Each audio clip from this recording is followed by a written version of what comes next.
Hey guys, today in this video, I'm going to show you how to fix Steam Initialization Failed. So first thing first, if you are opening Steam, you have to quit it.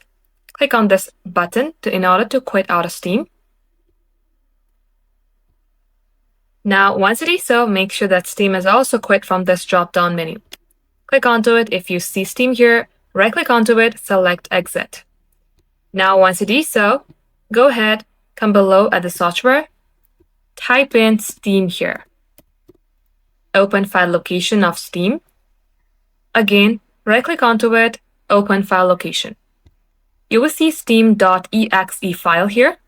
Right-click onto it, select Show More Options, and from here, select Properties.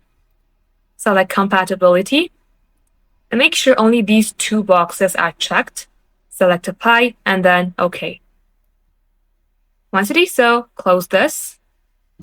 Now go ahead, restart your device, launch Steam, and this shall fix your problem.